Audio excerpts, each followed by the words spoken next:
13절의 말씀입니다. 사도행전 7장 44절부터 53절의 말씀입니다. 사도행전 7장 44절부터 53절의 말씀입니다.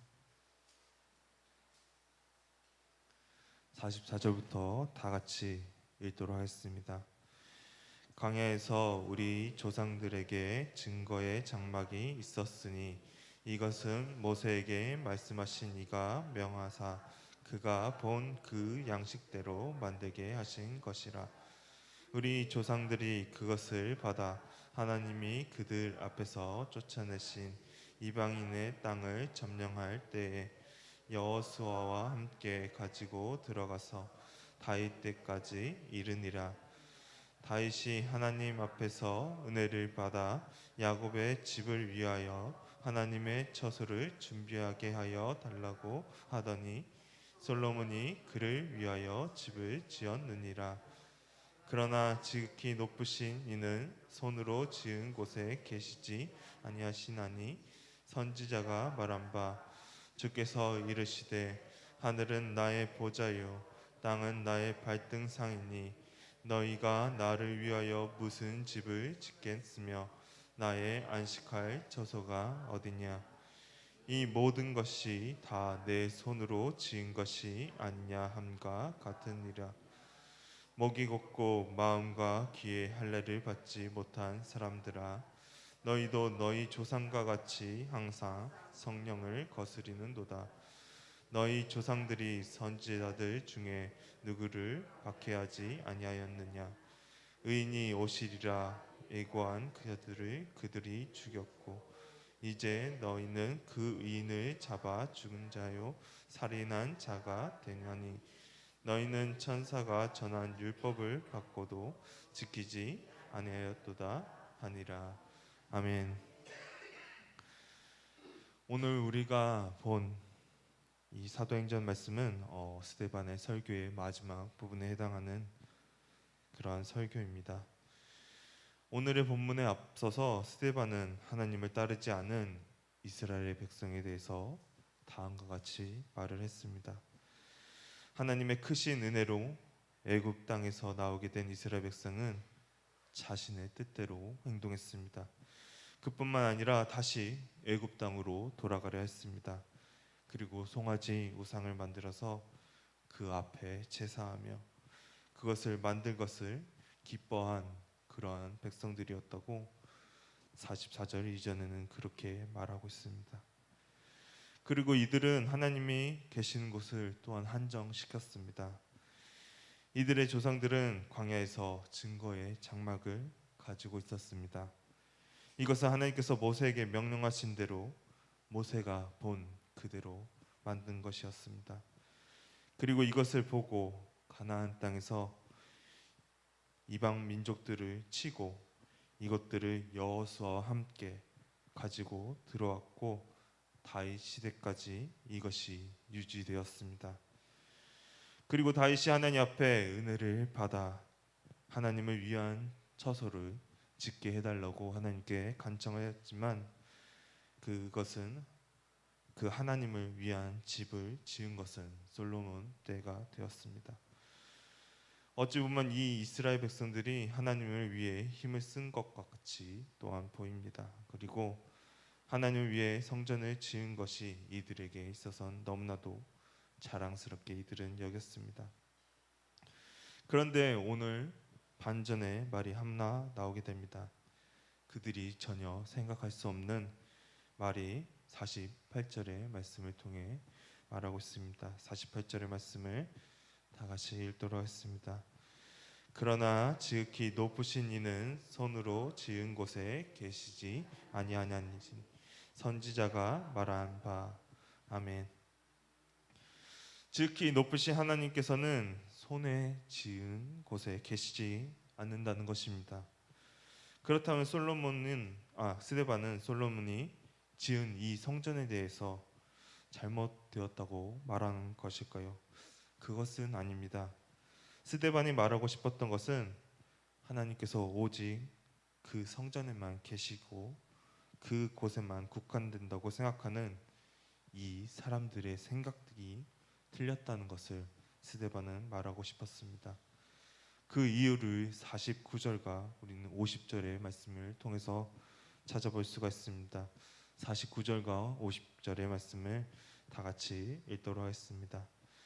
주께서 이르시되 하늘은 나의 보좌요 땅은 나의 발등상이니 너희가 나를 위하여 무슨 집을 짓겠으며 나의 안식할 처소가 어디냐. 이 모든 것이 다 내 손으로 지은 것이 아니냐 함과 같으니라. 아멘. 하나님께서는 하늘이 보좌이시고 땅이 발판이심을 49절에서 말씀하고 계십니다. 그리고 너희를 위하여, 너희가 나를 위하여 무슨 집을 짓고 나의 안식할 처소가 어디냐고 하나님께서는 물으시면서 이 모든 세상이 다 하나님의 손으로 지으신 것을 하나님께서는 선지자의 입을 통해서 이렇게 우리에게 그리고 이 자리에 있는 사람들을 향해 말씀하고 계십니다. 그렇습니다. 하나님께서는 사람이 지은 성전에만 계신 것이 아니라 어디서든 하나님께서는 계십니다. 또한 이들이 가진 문제는 성전 그 자체가 아닌 성전으로 하나님을 마음대로 조종할 수 있다는 생각을 가진 것이 문제였습니다. 이것은 오늘날에도 마찬가지입니다. 하나님을 내 생각대로 해주시는 분이라고 생각하고 하나님께 대하여 자신의 생각으로 말을 하는 사람들이 지금 이 시대 가운데도 존재함을 우리가 또한 보게 됩니다. 우리는 하나님을 우리의 생각으로만 국한해서는 안 됩니다. 그리고 하나님은 우리와 예배하는 이 장소뿐만 아니라 우리가 어디에 있든지 항상 함께 하신다는 그 사실을 기억하시기를 바랍니다. 이 세상을 지으신 하나님은 언제 어디서든 우리와 함께 하십니다. 그리고 51절에서 스데반은 또한 다음과 같이 말하고 있습니다. 51절의 말씀을 보도록 하겠습니다. 목이 곧고 마음과 귀의 할례를 받지 못한 사람들아 너희도 너희 조상과 같이 항상 성령을 거스리는도다. 아멘. 스데반은 51절에서 조상과 닮았다고 이야기하고 있습니다. 어떠한 점에서 닮았다고 말한다면 그것은 항상 성령을 거스린다는 행동을 하는 것이었습니다. 그들에게 있어서 성령은 어쩌면 낯설게 다가왔을지도 모릅니다. 그렇지만 스데반은 이미 성령 충만한 사람이었고 그들이 하나님의 말씀을 받아들이지 않은 것도 그들의 마음에 성령이 없었고 그들이 성령을 거스리고 있다는 것을 확신했기 때문에 스데반은 이렇게 51절과 같이 말을 할 수 있는 것이 가능했습니다. 그뿐만 아닙니다. 이들은 하나님을 또한 성전 안에만 있다고 생각했던 자들이었습니다. 그들은 육체의 할례를 받았다고 자랑했지만 정작 마음의 할례를 받지 못했던 그러한 자들이었습니다. 그렇기 때문에 그들은 돌과 같은 마음을 가지고 있었습니다. 돌과 같은 마음은 어떠한 마음일까요? 아무리 그 마음에 무언가를 쓰려고 해도 쉽게 쓸 수 없는 그러한 마음을 가진 자들이었습니다. 그렇게 이들은 하나님을 믿지 않은 이방인들과 다를 것 없는 그러한 자들이었습니다. 예수님께서 이렇게 말씀하고 계십니다. 마태복음 7장 21절의 말씀을 다 같이 보도록 하겠습니다. 다 같이 읽도록 하겠습니다. 나더러 주여 주여 하는 자마다 다 천국에 들어갈 것이 아니요 다만 하늘에 계신 내 아버지의 뜻대로 행하는 자라야 들어가리라. 아멘.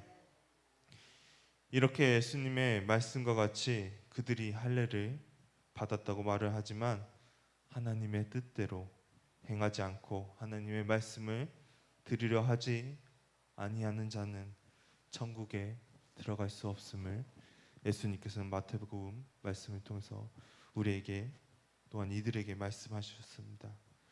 그리고 이것은 오늘날에도 마찬가지 적용되는 말씀입니다. 이 세상에 많은 사람들이 목이 곧아서 하나님의 말씀을 들으려 하지 않습니다. 그러나 우리는 하나님의 말씀을 듣고 하나님의 뜻대로 행하며 또한 이 말씀을 스데반과 같이 다른 사람들을 위해 전해야 합니다. 게다가 52절에서 스데반은 또한 이렇게 말하고 있습니다. 본문의 52절의 말씀을 읽도록 하겠습니다. 너희 조상들이 선지자들 중에 누구를 박해하지 아니하였느냐? 의인이 오시리라 애고한 자들을 그들이 죽였고 이제 너희는 그 의인을 잡아준 자요 살인한 자가 되나니. 아멘. 옛 이스라엘들도 의로운 자를 죽이려 했고 지금 이 공회에 있는 자들도 예수님의 제자를 향해서 그렇게 행동하고 있는 것입니다. 그리고 그들은 의인을 잡고 살인했기 때문에 당연히 하나님의 율법을 지키지 아니하는 자였습니다. 겉으로는 화려해 보일지도 모르지만 그들의 마음속은 정말 썩어 있는 그러한 사람들이었습니다. 그리고 53절에서는 다음과 같이 또한 말하고 있습니다. 너희는 천사가 전한 율법을 받고도 지키지 아니하였도다 하니라. 아멘. 그들은 율법을 순종하는 것을 자랑으로 삼았기 때문에 53절의 말씀 아마 들었을 때 엄청나게 화가 났습니다. 하지만 이들의 모습은 하나님의 보시기에 올바른 모습이 아니었습니다. 자신들의 생각에 맞추어 하나님을 성전에만 국한시켰고 조상들과 같이 성령을 거스리던 자들이었습니다. 그리고 이들은 의인을 잡아 살인한 그런 자들이었습니다. 그리고 천사가 전하는 율법을 듣고도 지키지 아니하는 자들이었습니다. 이들의 모습은 결국 자신들이 행동하고 싶은 대로 행동했습니다. 이들이 행해야 하는 분명한 근거가 이미 그들에게 주어졌습니다. 그리고 하나님의 말씀에 대해서도 이들은 너무나도 잘 알고 있습니다. 그러나 이들은 하나님의 말씀에 대해 자신이 생각하는 대로 해석하고 자신이 편리한 대로 받아들였습니다. 오늘날 우리들도 이러한 모습 가운데 혹시 있지는 않으신가요? 하나님의 말씀을 보고 내 자신이 유리한 대로 생각하고 나의 생각에 맞추어 하나님을 생각하고 있지는 않으신가요? 만약 그러하시다면 우리는 다시 하나님의 말씀을 읽어야 합니다. 하나님의 뜻을 구해야 합니다. 하나님의 뜻을 찾아야 합니다. 내 생각이 아닌 하나님의 말씀을 찾아야 합니다. 그리고 내 뜻에 맞춰 하나님을 작은 하나님으로 만드시지 말기를 바랍니다. 하나님이 이 세상을 창조하셨고 나의 생각보다 더 큰 생각을 가지고 계시고 큰 계획을 하시는 분이십니다. 우리의 생각으로는 상상하지 못할 것을 하나님께서는 계획하고 준비하고 계십니다. 스데반이 이 설교를 통해 순교 당했을 때만 해도 많은 사람들이 이것을 보고 좌절했을지도 모릅니다. 그렇지만 하나님께서는 이 순교를 통해 이스라엘뿐만 아니라 하나님의 이 복음이 세계 전체로 퍼지도록 하나님께서는 이끄셨습니다. 하나님이 이처럼 계획하신 바가 있으시는 그러한 하나님이십니다. 항상 하나님의 뜻을 구하며 하나님의 계획하신 뜻에 살아갈 수 있는 미아교회 성도님들이 되기를 소망합니다. 다 같이 기도하도록 하겠습니다. 사랑하신 하나님 아버지 감사합니다. 오늘 우리가 스데반의 설교의 마지막 부분을 보았습니다. 하나님, 우리가 하나님을 정말 이 이스라엘 백성들처럼 성전에만 계신 하나님으로만 생각하지는 않은지요. 하나님께서 항상 우리와 함께 해주시고 우리가 어려운 순간에도 함께 해주시고 우리가 어디를 가든 하나님께서는 함께 해주시는 이 세상을 창조하신 그러한 하나님이십니다. 우리가 그 하나님을 믿고 나아갈 수 있도록 하나님께서 붙잡아 주시옵시고 우리가 또한 목이 곧은 사람이 되지 않기를 원합니다. 하나님의 말씀을 듣고 하나님의 말씀에 따라 움직이기를 원합니다. 하나님의 뜻에 따라 나아갈 수 있도록 하나님께서 붙잡아 주시옵시고 정말 우리가 성령을 거스리며 행동하는 것이 아닌 정말 성령에 따라 우리가 행동하며 하나님의 말씀을 의지하며 하나님의 말씀을 붙잡고 나아갈 수 있도록 하나님께서 붙잡아 주시옵소서. 항상 하나님만을 의지하며 나아가기를 원합니다. 주여 붙잡아 주시옵소서. 감사드리오며 예수님 이름으로 기도드렸습니다. 아멘. 주기도문 하심으로써 예배를 마치도록 하겠습니다.